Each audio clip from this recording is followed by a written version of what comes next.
Hey everyone, it's your girl Maddie here, aka Beaver Mosh, and today I'm very excited to have DL join me from Kostnatění.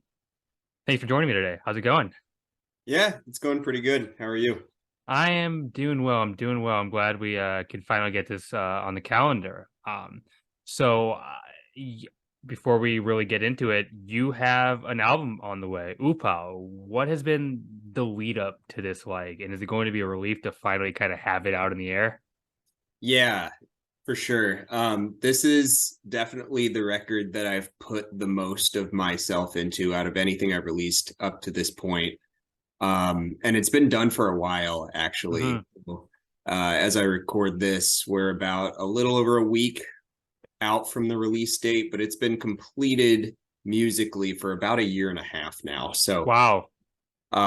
yeah, I mean, in that time, I've been able to do a lot more stuff. I'm already thinking like two or three steps ahead of where I left off with that record, but I feel really, really good about it personally. I think it's a good mix of music that appeals to me as a listener and also stuff that challenges me to think outside the box in terms of what I would enjoy as a listener of music. So, yeah, I feel great about it. I definitely don't expect everybody to like it, but I Mm. think that the people who are inclined to enjoy it will do so very strongly.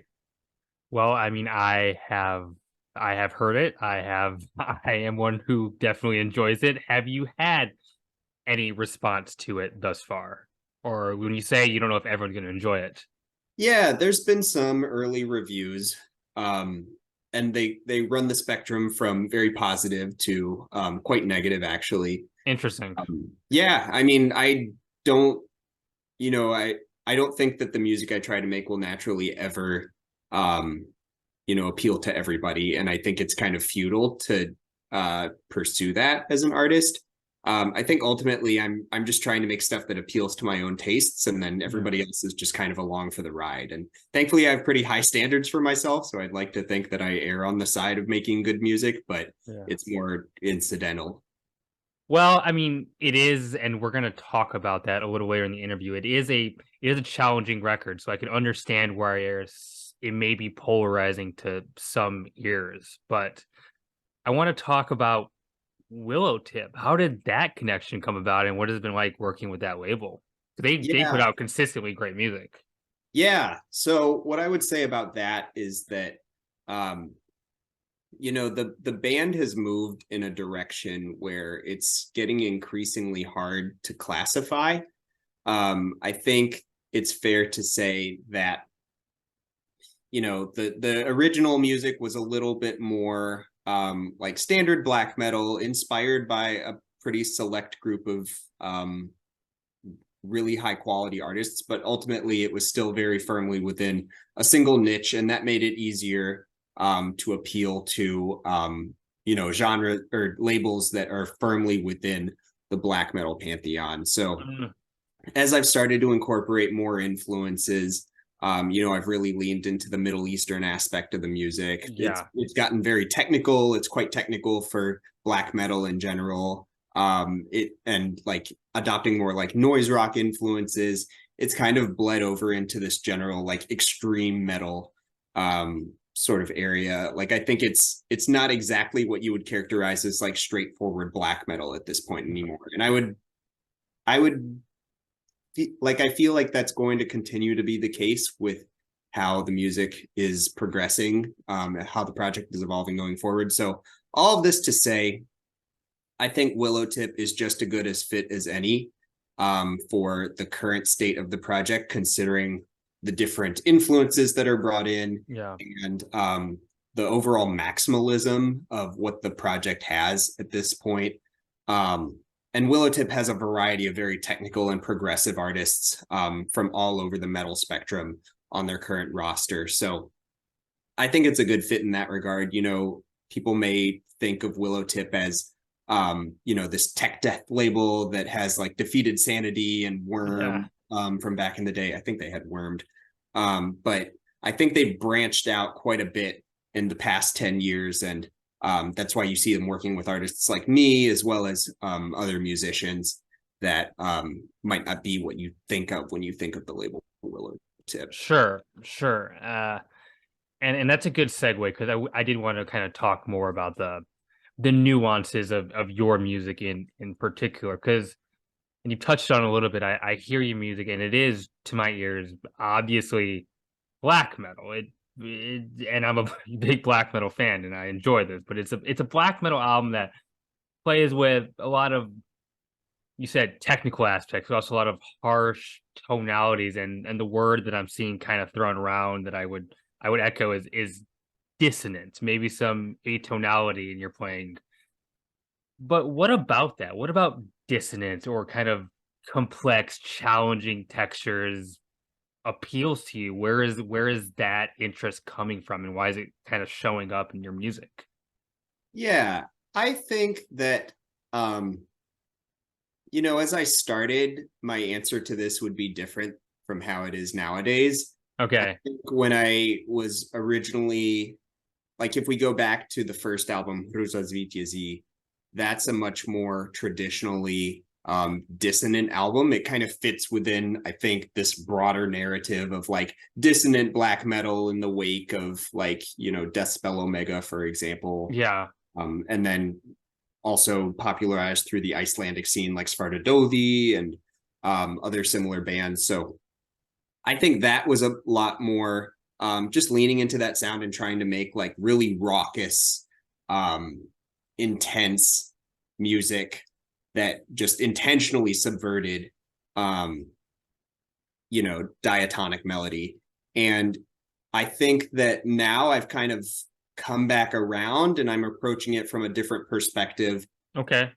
I think that there's an undercurrent in my music that nowadays that I would characterize as not necessarily dissonant 100% of the time, but rather skirting around the melodic expectations of the listener. So whether that's incorporating melodies or musical phrases that come from non-Western musical traditions, Yeah. or alternating between consonants and dissonance. I like alternating between very wide intervals and very narrow intervals. That's something that I've tried to like utilize a lot in my music lately. And that can manifest in dissonance for sure. Like a semitone interval can be very dissonant, but I like to use it as kind of like a tool nowadays rather than just trying to create something that's consistently as dissonant as possible. When we talk about Úpal, I think that the dissonance kind of comes and goes with it. There's certainly some songs that are very abrasive, very intense, and then there's others that are a little more light and free flowing, and that was very deliberate. It's meant to feel like it ebbs and flows rather than just hitting you in the face over and over as hard as it possibly can. Yeah, and when you think of, and you kind of mentioned too, like the melodic aspects. When I think of black metal, you think of like those very icy tremolos, those very like kind of bleak and kind of grainy atmosphere. And that isn't like absent from your music, I would say, but it's like you are kind of not containing yourself to kind of like those like standard conventions of the genre. Am I kind of, do you think I'm kind of accurate with that? Yeah, I mean, talking about like icy riffs, I think that's pretty apropos because I've never bought fully into the notion of black metal being like a wintertime genre. The whole aspect of it being the music that sets the stage for a frozen wasteland as experienced by Scandinavian teenagers in the 1990s is not something that resonates with me super deeply, which I guess is kind of ironic considering I now live in Minnesota. But I grew Same. up, yeah, I grew up in Tennessee, which is where I am currently, incidentally. There's no, there isn't much of a narrative around winter. There's certainly seasons, but not like, endless snowfall. And I found that even as a teenager, the black metal that appealed to me was predominantly warm and aggressive and fiery. Yeah. And that's kind of carried through to my music today. I find that I prefer things that are like just visceral and aggressive, which I associate with heat, rather than you know, depicting this sort of still, quiet, just kind of like distant winter landscape. You know, it's fascinating that you mentioned that, kind of challenging the whole wintry kind of idea of black metal, and I use those adjectives a lot because it's fun, and it is kind of part of the lexicon. But you're right, like there is kind of this idea that at least the second wave of black metal is like this spawn of Norway, and then that's kind of where the energy comes from, which is not actually that accurate. Yes, like a lot of bands did, but there were like a lot of pockets of like what was coming out of what was considered black metal from various parts of the world at the same time. I mean, Greece had a scene at the exact same time as Norway. There was stuff going on in Brazil, and it's interesting how like the like black metal historians really kind of say Norway is where it came from. This is what black metal is, but it's not really the case. Yeah, I think that there's a lot of trends within the genre right now that are just reinforcing what people believe is the aesthetic of black metal, rather than Sure. leaning into you know, what were actually the themes that led to those Scandinavian teenagers fixating on those elements, right? Like I think you can get deeper in your analysis of it if you want to get really artsy fartsy and start talking about like it's isolationism. It is feeling like you don't belong in a broader social paradigm. You know, Yeah. it's like being a marginalized person, right? Like all of these things contribute in some aspect to the mindset that leads somebody to create black metal or some other, you know, niche, like unorthodox form of artistic expression.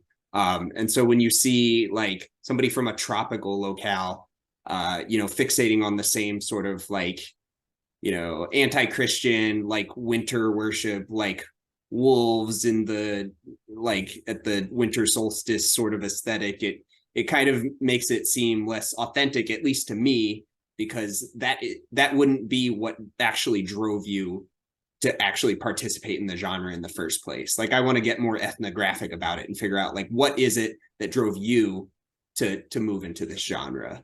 Yeah.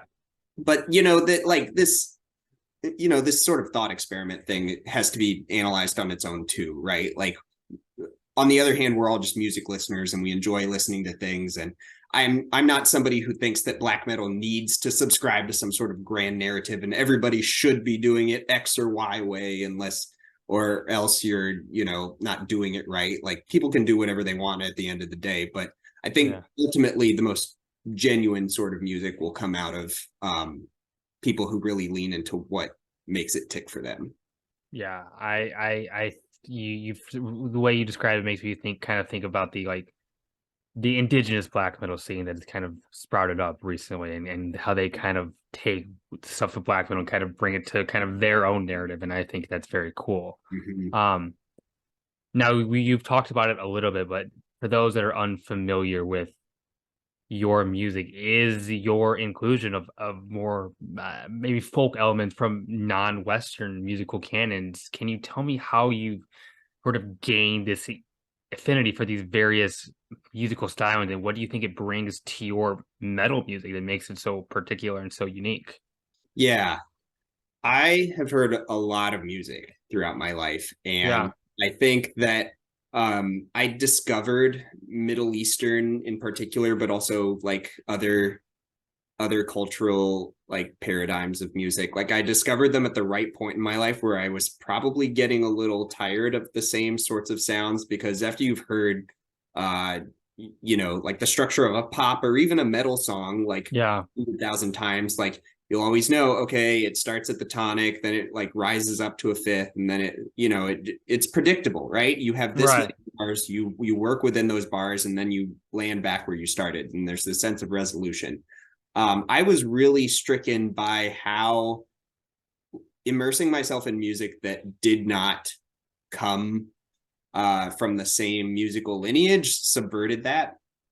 Like, you know, we're just going to add an extra bar in this phrase just because, and then you think it's going to end, but it doesn't. It actually keeps going, and it creates this sort of like tropes effect. Like that's just one example, but I was really impressed and fascinated by like the effect that had on me as a listener, and I've tried to capture that myself. I think there's a lot of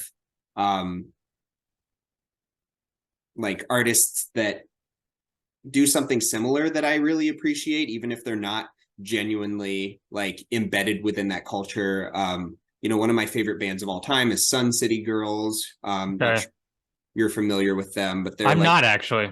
Okay, they are or were like an experimental sort of like rock trio from Arizona. Okay. They created probably like dozens of albums that ran the range of like freak folk to like more traditional structured rock, all the way up to like noise rock and like beat poetry in certain songs. And they would also like draw from like musical traditions all over the world. They did covers of traditional indigenous songs from Thailand, from Central America, from India, and incorporate the instrumentation that you would expect from those cultures as well. Like they took Llorando Se Fue, which is a Andean folk song, I think. There's a popular song, I think, by Jennifer Lopez that popularized that melody as well. But they took it and they reimagined it as like a spaghetti western song. Oh wow, really cool. So they just like that sort of like taking a bunch of influences in and then synthesizing them into something brand new, along with like adopting like musical ideas from way out of left field, like things that Western listeners wouldn't even consider. Those are all ideas that really appealed to me, at least at the time that I was like creating Úpal, right? And so those are some of the forces that kind of led to it being the way that it is. Yeah, that makes a lot of sense, and that's very compelling. Now, you mentioned earlier that you find you bring a technicality into your music. Sorry, that's my dog. And you say that, and it's still surprising to me that within, I would say, people who digest black metal, that like that would sound strange, technical, but it still is. And I know where that comes from, kind of the roots of black metal, kind of where it comes from, and kind of the what it was reacting to. But why do you think that like still like in 2023 that would be like seen as different or strange for like black metal to be technical or kind of very theoretically complex? Yeah, I think I'm going to approach this from just a music theory perspective. Yeah. Because that's how I tend to think of it. But a lot of black metal is really just like chord progressions, right? Like it's fast, it's aggressive, but ultimately you're playing a chord for 4 bars on like by tremolo picking, then you shift to another chord, and eventually you resolve back to the area where you were coming from. The more notes you add into that, the more you're like breaking up or arpeggiating the chord, and then it gets harder and harder to create like that sort of consistent melodic line that we associate with like atmosphere in music. So to that end, typically as you add technical elements to black metal, people start to think of it as being something different. Like the notion of technical black metal, I think, is rarer than it should be, because people hear technicality and they just assume it's death metal, and if it's not atonal, then they will just call it like melodic death metal or something like that. But I think there's a lot of bands that kind of skirt or like bridge the gap between the two without really being considered like a black metal band, for example. Like, for example, I guess there's nothing really that says that a band like Anal Nathrak is huge fan. Yeah, they're great. But like they've incorporated what can be considered a lot of like death metal influences in their music over the past like 10-15 years, because their music is punchier. They have like a lot more guitar techniques that they're adopting. But if you were to take that same music and like slow the melodic progression through it, there's nothing saying that a song like More of Fire Than Blood would be any less black metal than I don't know, like I Am the Black Wizards. Okay. Not sure if I'm making sense here, but I think No, it does. yeah, like I think that as you know, the roots of the genre are so minimalistic that if you take it and add like I hate to say virtuosity because I would not consider myself a virtuoso, but if you add virtuosity to it, it starts ceasing to resemble like the mental anchors that people associate with in the first place. Yeah, and that makes a lot of sense and kind of answers that question in a very technical way. But you know, I kind of saw it as more a little more philosophical, as like I think black metal, as you mentioned in the beginning, embraced this kind of minimalism. There was a reason for it. It made sense at the time, but like it seems strange that it wouldn't find a way to kind of build back up, you know, and kind of add those other musical avenues. But anyway, if you want to be really cynical about it, you could probably say that the sort of like emotional inspirations for black metal, which are like, you know, disaffection, you know, like just feeling like you're a piece of shit who doesn't belong in any other place. Those only last while you're like at a certain level of like angst or immaturity. And as that tends to fade with time, over which time you're probably getting better at your instrument, you're probably going to use your newfound skills to play something that isn't black metal. Like, oh, I can play something more technical than Dunkelheit by Burzum now, so I'm going to do that instead of continuing to play Burzum, but with extra notes.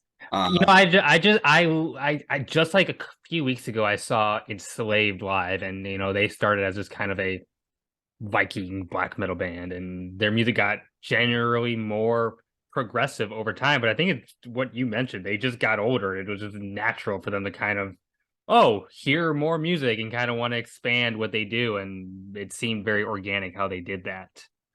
But yeah, this is not, Úpal is not your first album. You have had other releases under this project's name. So how, and maybe you've alluded to it a little bit, but how would you find that this record may be an evolution for you? Yeah, there's quite a few ways in which I would say it does that. For one, I would say it draws across the most different musical influences from like when I think about like all the different genres, all the different bands, all the different songs that contributed to specific sections of the music. It's definitely a lot more complex in that regard than anything I've written before, which might have been just me jamming on my guitar, coming up with an idea, and then building off of that jam session to eventually create the entire song. This was created a lot more from like a top-down perspective, where I was thinking about, okay, what is the climax of this album? What's the climax of this song? And how am I going to make like those elements along with others interplay in a way that is appealing to the listener? So if you've listened to the album several times, you'll probably notice that several riffs are borrowed between the songs and repeated. There's certain sections that are meant to sound familiar, like you're being reminded of something that you've heard a while before, which you have. And it also kind of ebbs and flows in the intensity and I suppose also like the thematics of the album. Like, so there's a very, it's kind of like a mix between like a fluid sort of like playing on both sides of a motif, but then also like there are more rigid distinctions that are reinforced within the album as well. So just that level of planning, I think, Yeah. is probably the overarching reason I would say that this is a relatively new endeavor for me. This was my first pandemic album, if you want to call it that, to finally be seeing the light of day, and I Yeah. reflects that sort of singular vision that I was able to dedicate to this one album, even though it's only 38 minutes long. Yeah. That makes a lot of sense. Interesting on the credits of this record. You worked with Andrew Lee of Rip to Shreds, who contributes drums to this record. What was that like? How did that come together? What was it like working with him? Yeah. So Andrew has been a friend of mine for a few years, and he graciously offered to record drums for this record, which I was really thankful for. He and I collaborated really closely on how we wanted the phrasing of each section to look. And I had already created a pretty solid idea of how I wanted everything to sound. So a lot of times it was us, like it would be him working with the framework that I had provided and then maybe adding an accent there. There are certain parts that I think he contributed that elevate the song, and then other parts where I think he executed really well on the vision that I had already put in place. But it was really smooth overall. I think I'm at the point where I'd like to try to work only with meat space drummers from this point forward. I think I have enough connections and maybe even skill myself to continue to work with actual drummers rather than utilizing a drum machine, unless I think that using a drum machine would serve some specific like atmospheric purpose within whatever song I'm doing. Hmm. Okay. Okay. So moving on, Úpal. It translates to heat stroke, if I read that right. And what I gather from, and I'm only going to paraphrase very open-endedly because I want you to take the reins here, but it sounds as if the concept is somewhat of heat and our, as a species, relationship to those properties. Can you kind of talk more about that? What is the narrative you're telling here? Because it's pretty fascinating to me. Yeah, so Upal is, as you mentioned, the story of heat in the human experience. Mhm. And the album is kind of divided between two sides, rather loosely. The first side, the A side, focuses more on the heat of kind of just like human consciousness coming out of the nether, and like literal heat, like it's meant to sound like a desert, like it's more sort of like looking from a top down at humanity and sort of just like in lament about the state of it. And then on the other half of that, you have like a heat stroke in the more like mental or like philosophical sense of like thinking about things too much, feeling like your brain is on fire with how many ideas are entering your mind. There's a lot of paranoia, confusion, just distress on the B side of the album in that Mhm. regard. So it's kind of like towing the line between these two ideas of like a literal heat stroke, which is where like you start to hear more of those like deserty music motifs, Yeah. and then also like the mental idea of a heat stroke, which has more like less overtly desert musical ideas and more of like punchy, aggressive. I feel like the world is melting around me. Yeah. Um, but it's all meant to tell the tale generally that uh, human consciousness arose out of unforeseen forces and contributes a lot of misery to the world as we perceive it. And the consequences of that are explored on both sides. from the genesis of humanity all the way to like, well, now we're in a climate crisis, right? Right. And, like that in various regards is explored throughout the record. Yeah, you could take that very metaphorically, or you could take it very literally. Like we are doing that, like right Yeah, now. You can see it. exactly. Well, we don't have too much time left, but I do kind of want to ask before we wrap things up, what's next for this project, or maybe other projects? I know this is not the only band that you put out music with. What are you kind of planning ahead on? You said you were thinking two steps ahead. Yeah, so the third Kostnatění album is already completed. Oh wow. Yeah. Well, it still needs vocals, but instrumentally it's completed. It's fully recorded. I'm nearing the later stages of the mix for it. And it is going to I won't spoil anything here, but it changes the direction of the project yet again, which I'm pretty excited about, because I like to stay in a state of like pretty constant motion. And the last thing I would want would be for Úpal to do really well, and then I just release Úpal after Úpal for the rest of my life until I die. So Yeah. I've already subverted that, which I'm excited about. And then I've actually started working on the material that will succeed that, which is again different.